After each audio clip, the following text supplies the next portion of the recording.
I'm so excited to be here with two incredible people that really have the most unique story, in my personal opinion, in the Western industry. I'm going to start with ladies first. Abby, Arnold.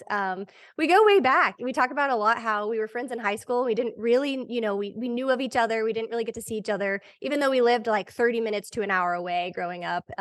We had an awesome time at Oklahoma State University. Go Pokes. To me, Abby was the coolest girl in school. She always had friends around. I think she drove around in a white Jeep. So that was like something I remember.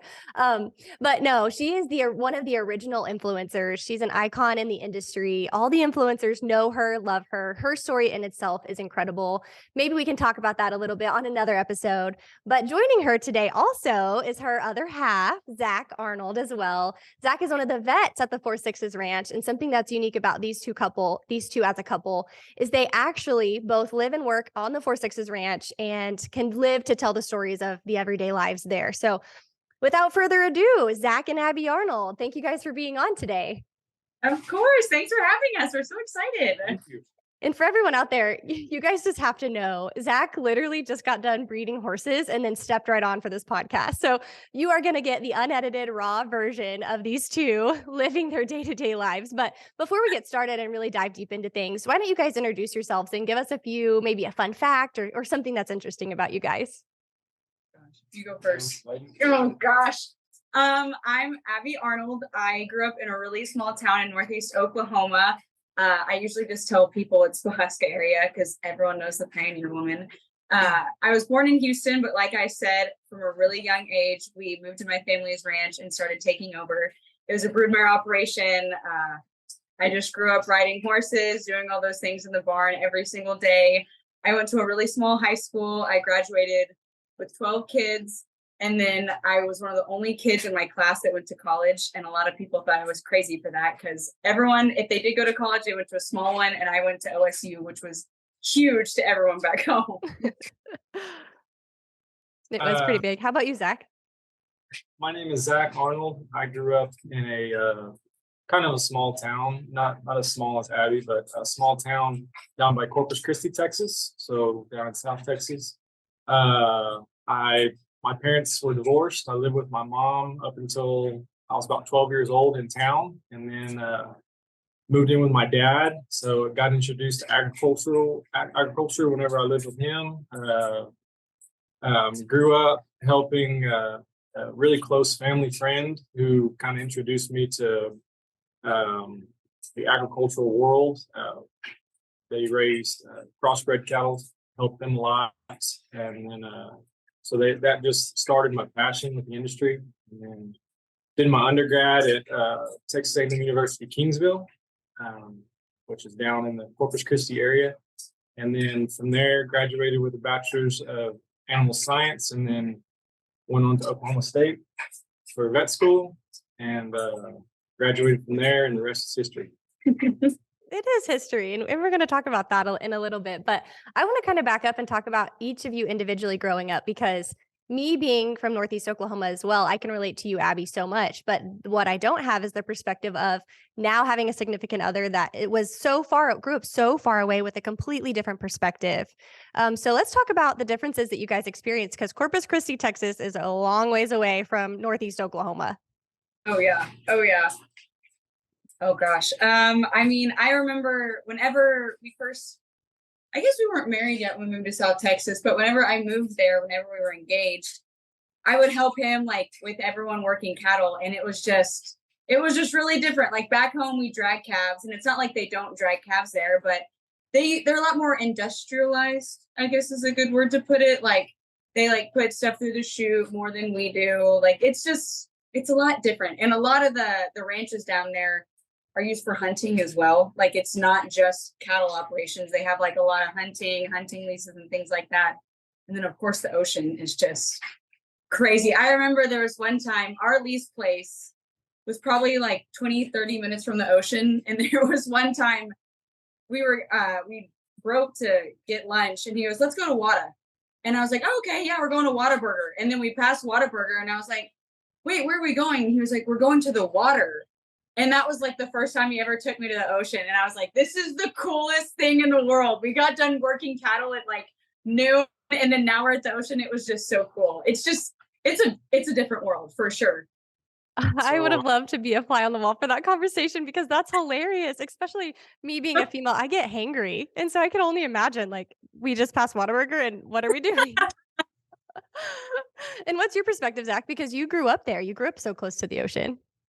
so uh, to add on to what Abby said, I guess whenever I went to Oklahoma State, and after I met Abby, she kind of opened my eyes up to how the cattle industry is in northern Oklahoma and southern Kansas, and how they do things, with their family. And what I would have to say is it's in South Texas, it's a lot more recreational, I would say. That's a good word. The focus is mainly on hunting and whitetail deer and game species.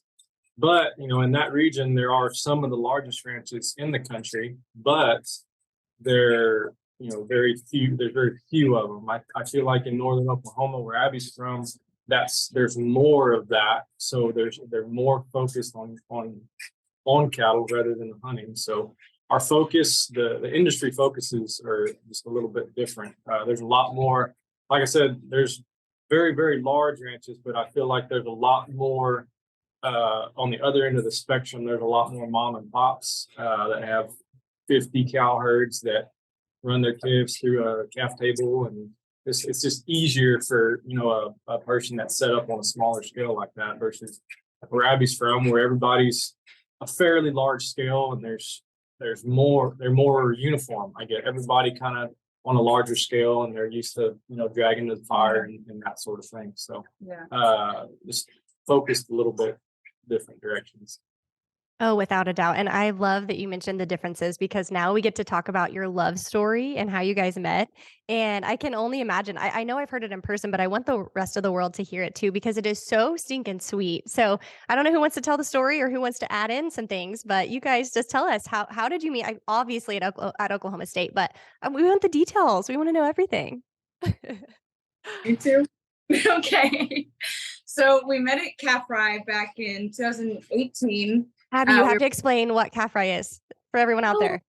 Yes, I never realized that people don't know what Calf Fry is. So Calf Fry is like a 3-day music festival that not OSU, the Tumbleweed, which is a dance hall, and Stillwater puts on. It's a hoot and a half if you've never been.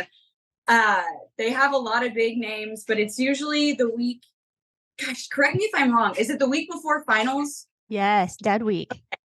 So it's the week of Dead Week and the week before finals. So everyone is just pumped. They're ready to have fun. They're sick of studying. It's like the start of summer. It's so much fun.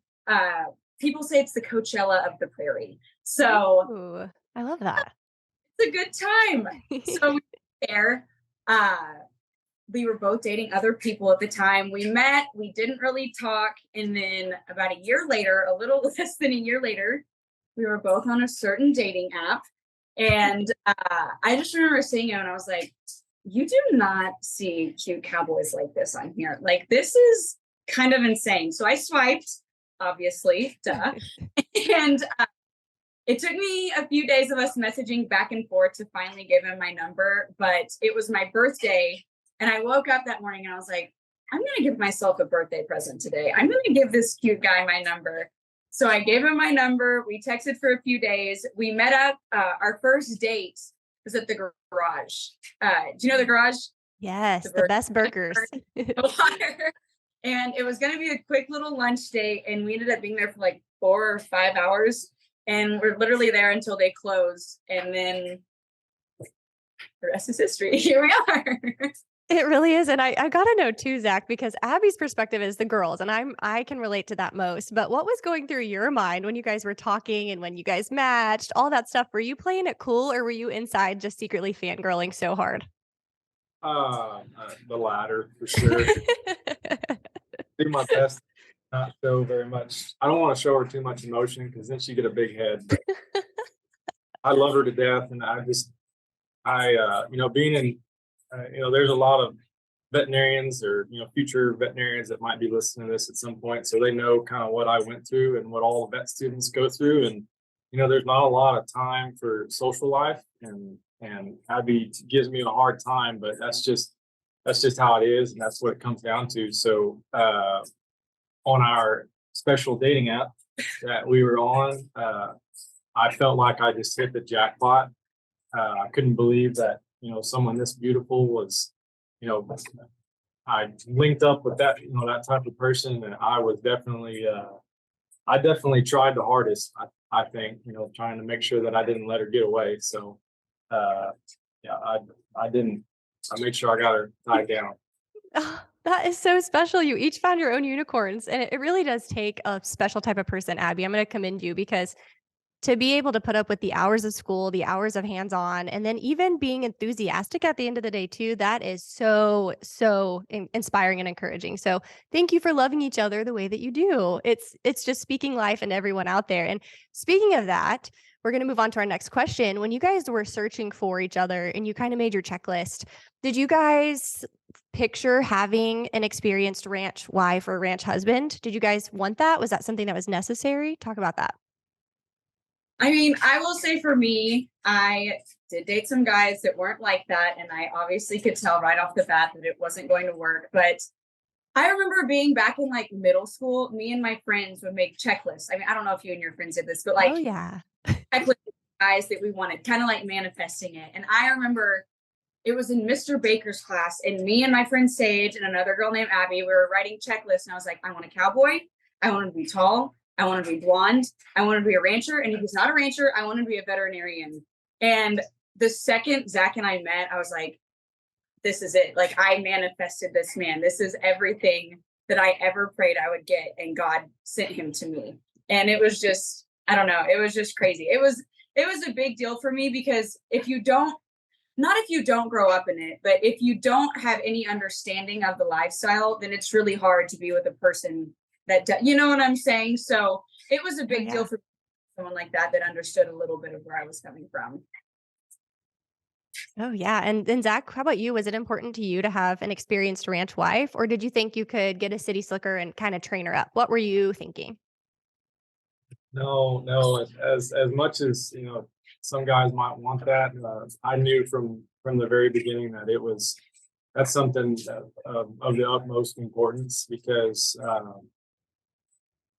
somebody who does what I do for a living, it takes a special kind of woman to be able to do that. To be married to somebody like that, and I'm kind of Abby calls me it all the time, but I know I'm guilty of it, and I am a workaholic. I do work a lot, and some because I want to, and some because I have to.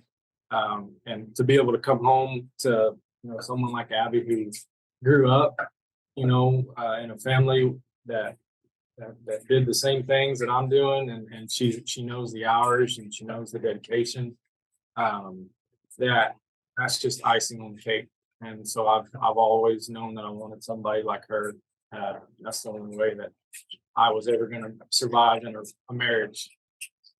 I hope you guys can see and tell how giddy I am for you guys. I can't stop smiling because you guys are truly like a dream couple. And whenever I first met you, Zach, I had already known Abby, obviously, but then whenever I reconnected with Abby and met you, Zach, we were out at your guys' place for a punchy shoot that we got to do with Justin. And at the time, this was obviously pre 4-6's Ranch. And you guys were working together. And that is so commendable.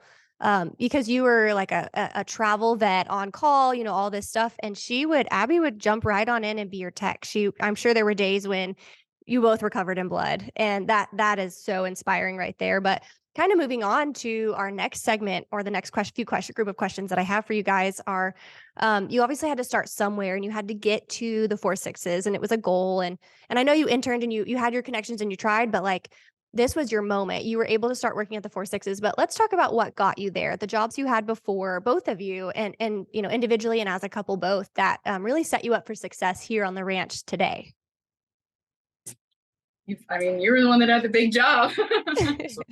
I graduated that school in 2021, so I haven't been out of school for very long. Prior to that, obviously, I was pretty much a full-time student. I did a lot of day working on the side and just to kind of keep me busy and make money. But But after vet school, my career, I guess what you could say, I spent a year back home, and then I moved back to my hometown. I had a mentor that I worked with trying to get into vet school, who owned a large animal ambulatory mobile clinic. We didn't have a brick and mortar, so all we had were 2 trucks so I stayed on the road, made ranch and house calls. So it's something new, a new environment every day. I was by myself, didn't have any technicians, so I learned how to do a lot of things by myself, but I have a wonderful wife who's pretty handy. And so she would go with me a lot. So we stayed on the road a lot together, and it's a very unique thing being a ambulatory veterinarian in South Texas, because like I said earlier, we've got some of the largest ranches in that area, south of San Antonio all the way down to Brownsville. So I had a pretty big radius area that I would travel a couple hours both directions. So we got to work for some really cool places, did a lot of work for the King Ranch, did a lot of work for McAllen Ranch, another big ranch down there. A lot of big places, a lot of old places with a lot of history. So, but primarily large animal work. So we did majority horses and cattle, and then we did a lot of work for 4-H kids with their show projects, pigs and lambs and so forth. So like I said, every day was something new, and Abby, having no prior veterinary technician training, she just went into it with a smile on her face and was ready to get down and dirty. So she definitely made my days a lot easier, and having a couple that works together as good as we do, it's just kind of a testament that I think we're meant to be together. So Oh I yeah. loved it. It's very obvious that you guys are certainly meant to be together, and you're also meant to work together and do that stuff as well. And speaking of that, you both get to work for 4-6s, but you do something a little bit different. Explain your jobs there. And do you guys get to see each other at times? Do you get to check in with each other? What's it like? Well, I mostly work in the supply house. I work part-time at the supply house, and then when we do like stock shows and things like that, I'll go and help run those. And it's a lot of fun. I get to meet a lot of people. I've met so many people. I was in Fort Worth for 3 weeks, and it was crazy that just the amount of people that would just come up to the booth. And we've obviously gotten a lot more popular since Yellowstone, so that helped a lot. A lot of people are like, oh my gosh, the 4-6s ranch, I didn't know y'all have a booth here. So I help in the supply house. When I'm not in the supply house, I enjoy being at the clinic and helping out there, but there are a lot of technicians there, and there are other veterinarians on hand. There's 2 other vets there. So I try not to be in the way. I try to stay out of the way. I don't want to be the reason Zach gets in trouble. I don't want to be the one to get in trouble. It's never happened. They've always been so nice. They want me to help. It's been great, but I just try to stay out of the way. And we also get to see each other. Every morning, there is a lady here who cooks all the cowboys and all the guys who work here breakfast and lunch. So we eat breakfast together, and then he'll go to the clinic and I'll go to the supply house. And then some days I even get to go for lunch too, if the supply house isn't super busy. And by the way, sorry, I had to grab my puppy because she was crying. Such a cutie. I love her. What's her name? Her name's Cece. It means energetic in Osage. I love that. And she will be energetic. It looks like it for sure. She's very tired now. And I'm so glad that you brought up Yellowstone too, because there has been a big hype with Jimmy and Yellowstone. And I don't want to give the plot away for everyone out there that is way behind on Yellowstone and hasn't watched, but I am dying to know, and inquiring minds are dying to know, since you guys get to live it every day and you see behind the scenes, is it really like what Yellowstone has depicted it? Like, do they really just load up and do, whenever they do move the cattle and do these cattle drives, do they truly just rough it like the old days? Just tell us everything like that. Is it like Jimmy's experience at all? So we're kind of guilty. We're not very caught up on Yellowstone. So We're so start caught up. but I will say that some of the people I work with, I've spoke with them about it, and people who have been here for a long time are proud and happy with how the show has depicted the ranch. They make it look beautiful, which it is. We were that was a big thing.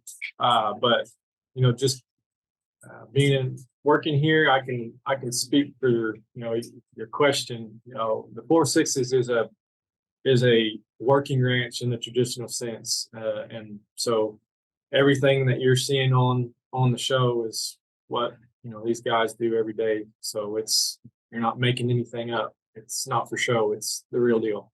And the guys that are on the show are most of the cowboys. Like they do have like 2 or 3 hired actors that like have speaking parts, but for the most part, when you see them working, it is all the guys that live and work on the ranch.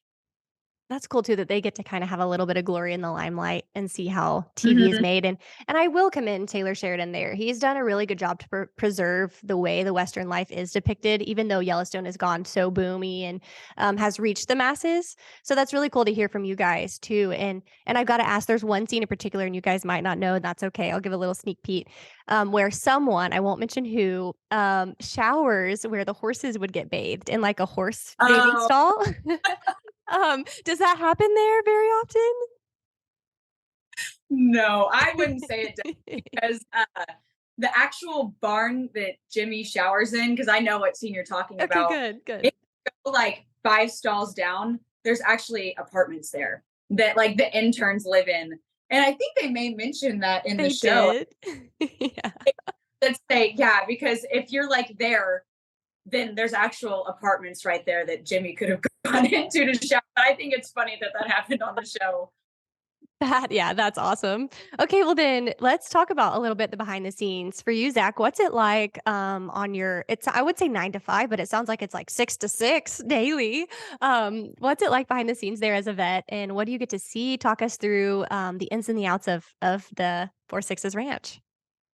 Oh gosh, so that could be a podcast in its own for sure. I figured. Just, I guess, a synopsis of it is, so it's really seasonal. Working here, we have a very large breeding operation. We stand some very well-known stallions in the Western performance world. So during the spring, which we're going into now, it's mainly focused on breeding our mares and taking care of that. In the fall, it's a lot slower. We're doing a lot of client appointments and then taking care of our other outside cow work and so forth. But so right now we're every morning we're palpating mares, breeding mares, starting at 6:30. Well, yeah, like Abby said earlier, we get up, breakfast is at 6 at the cookhouse, and we generally try to start checking mares at 6:30. So we try to get an early start because we typically have a lot of them to go through. So and that's every day, every morning, Sunday to Sunday. So luckily we've got enough help employees that on the veterinary side that each one of us gets a day off. So get to rest and kind of catch up on some sleep, try to. But we check mares every day.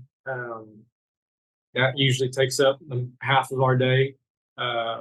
Get what mares need to be bred. And then after that, there's several hundred horses right next to the clinic. So there's wounds, cuts, lacerations, lamenesses. It's just the horses that are here that the ranch owns. So there's a huge volume of horses, not counting appointments that get brought in from neighboring ranches or the surrounding communities, which there are not very many people out here. We're pretty isolated, so there's not very much of that. We stay pretty busy with our own stuff. So that pretty much is our spring, and that starts February 1st and it goes in towards the end of June, July, when we'll start slowing down. So that's about it.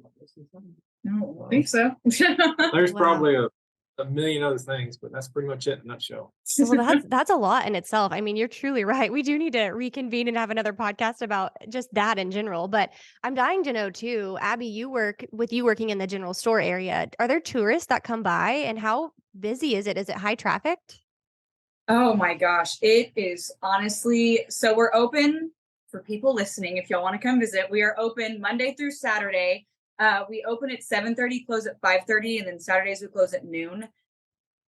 I would say like Wednesdays and Thursdays really aren't that bad, but like Monday, Tuesday, and Friday and Saturday are always so busy. And we're also the only gas station within 30 miles, and we're one of the only ones like in between Lubbock to, I'm not good with all the towns around here yet, but like you almost have to stop there if you're headed to Lubbock to get gas sometimes. So a lot of people will be like, oh, I was just running out of gas and I saw y'all had a gas station. And then I realized that it's the 4 Sixes General Supply House. So like some people unknowingly stop on the range to get gas, but then there's other people. Like last week, there was someone from Germany that came in, and then they were coming just to come to the supply house. And it almost kind of makes me sad sometimes because they're like, oh, how do we get tours of the ranch? And I have to explain to them that, oh, I'm so sorry. This is still a private ranch. We're working. We don't do private tours. And they always look so disappointed, but we do have that online that we don't do tours. So it just makes me feel bad when I have to give people the bad news. But especially right now with spring break, there have been a lot of people coming in and out. It's been a little crazy.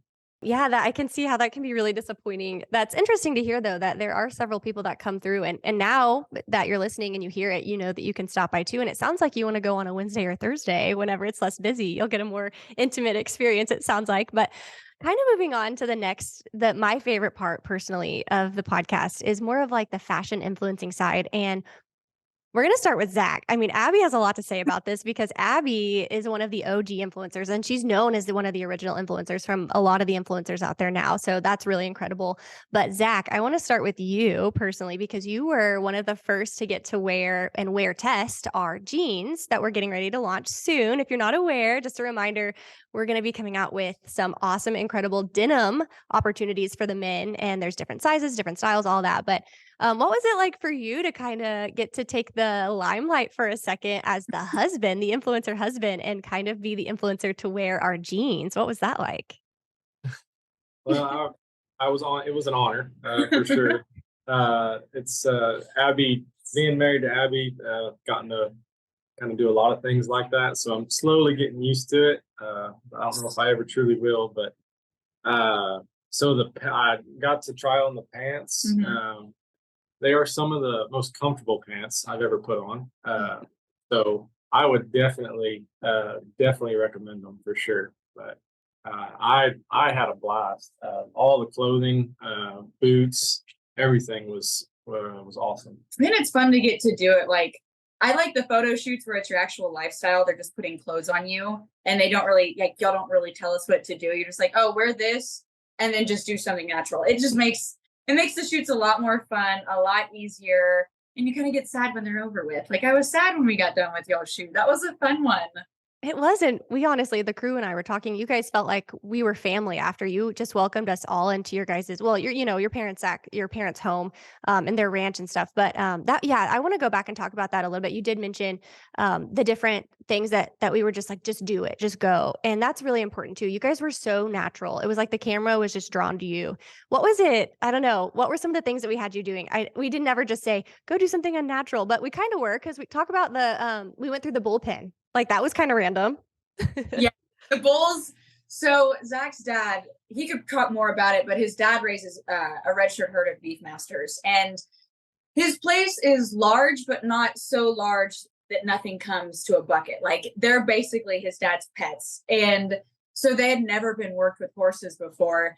So I'm sure whenever the bulls, we were pushing them, they were just looking back like, what is this thing just following me? Like, why is that lady on that? Like, what is going on? So for the bulls, I'm sure it wasn't as natural as it was for us. That's true. I would have loved to hear their perspective too. And anyone out there listening, you'll have to stay tuned to see whenever we launch our denim line, you'll get to see the faces behind the feet and the bodies that we're showing in all the pictures.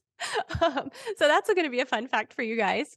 But then let's move on to a little bit to know about Abby's style and Abby's influencing experience. You going back to, I mean, I feel like personally you were an influencer even when you were in high school. You followed the trends. You were so open and so raw with people from the very beginning on social media. People were drawn to that. You were real before real was cool.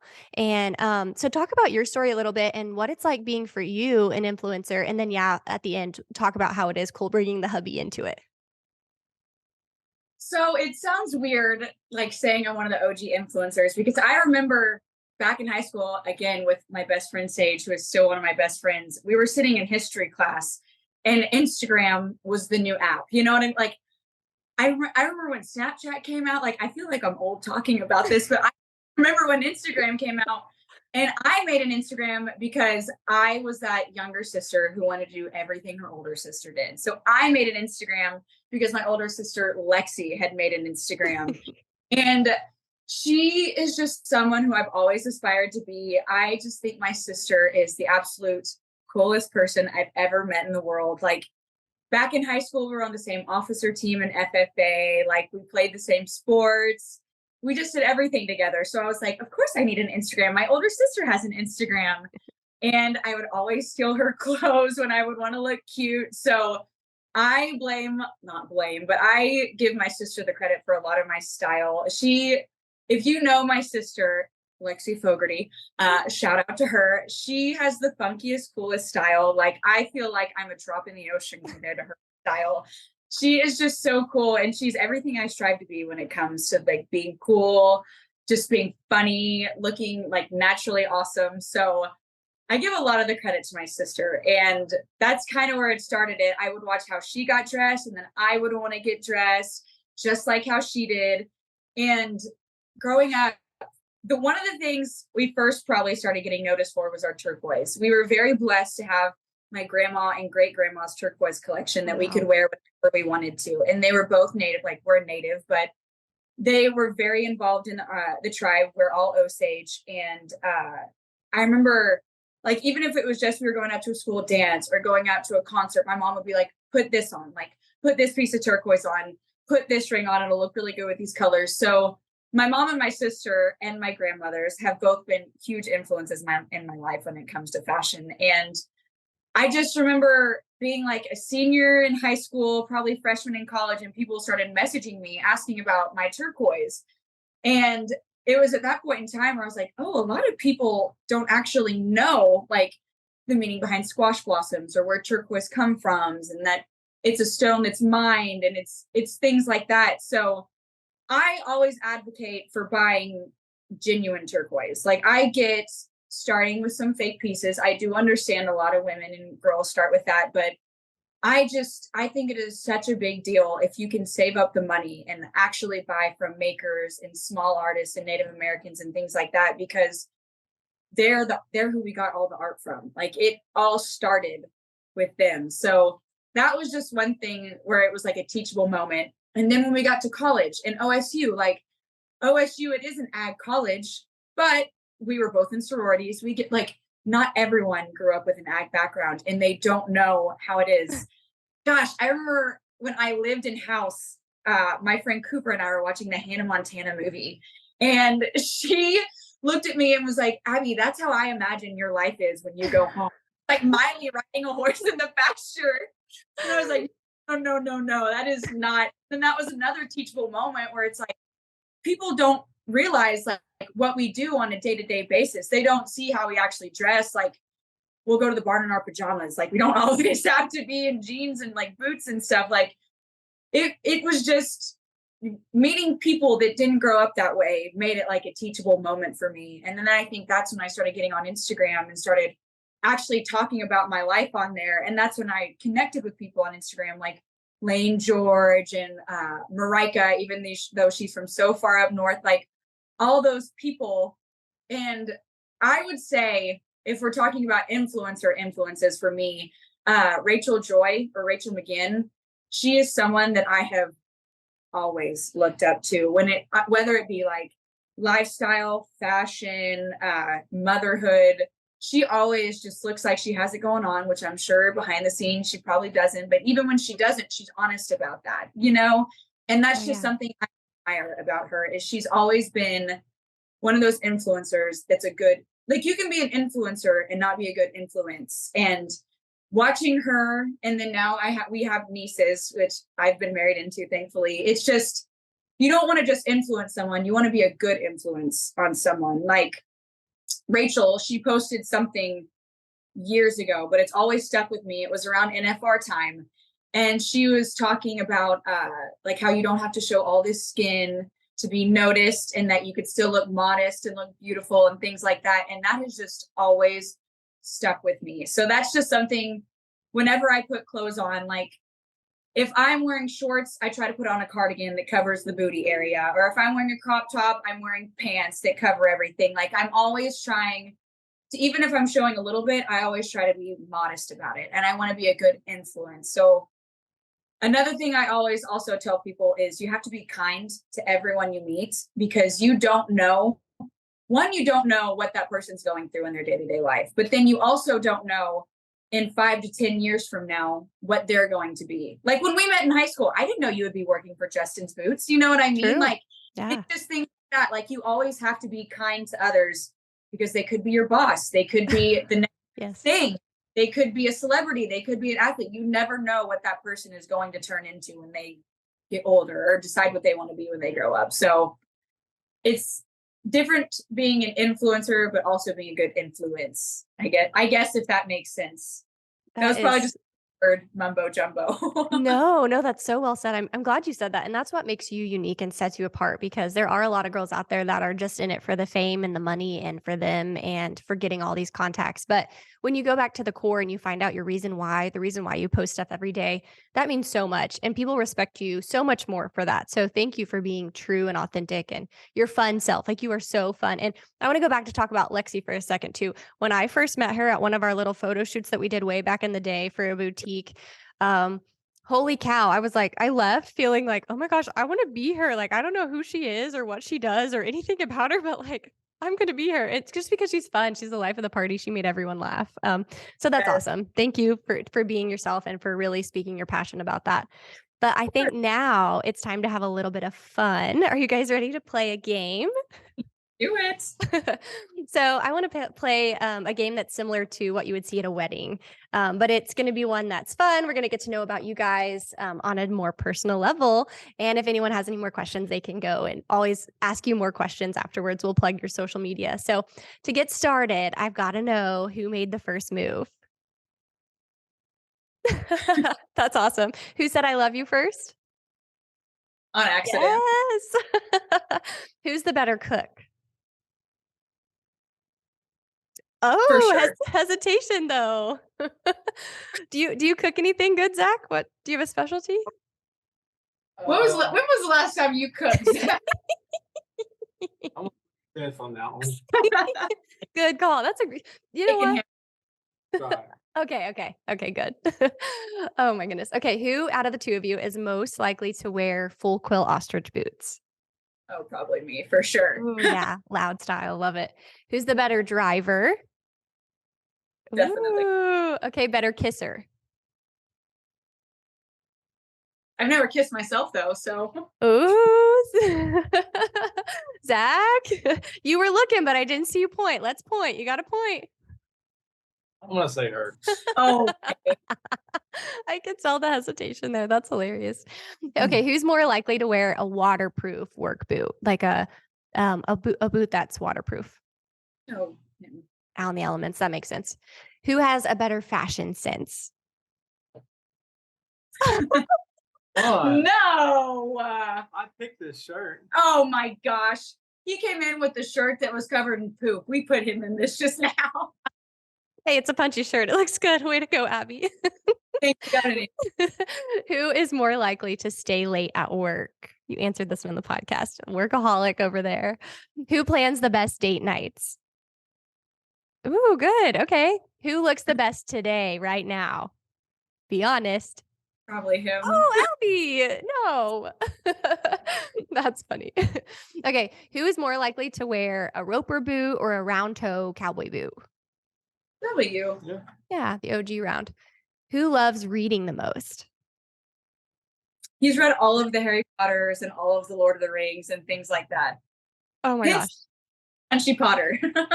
Say that again. His what? I call him Punchy Potter. Punchy Potter. You're gonna change your Instagram handle now, Zach, just so you know. The world knows your nickname. Everyone, if you're listening, go comment Punchy Potter on one of his posts. It doesn't matter what post or any of Abby's posts. Do it right now. Who talks the most? Okay, yeah. I would probably say that too. That's cool. Who is the most adventurous? That's a toss up. Whenever we like going a lot of places, like the week after we got engaged, we went on like how many national parks did we go to? Like 5 or 6.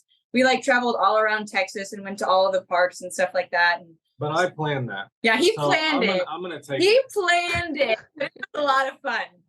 I was sleeping in a bedroll with and a teepee. She's the only one.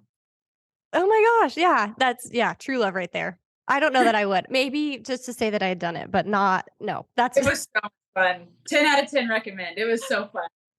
That's really cool. That's good. Okay, 2 more. Who is the most stubborn? Definitely. Really? Okay. Abby, that surprised me. Wow. Okay. Who's the most romantic? I don't know. I'm gonna go. I'm gonna go with me too. Aww.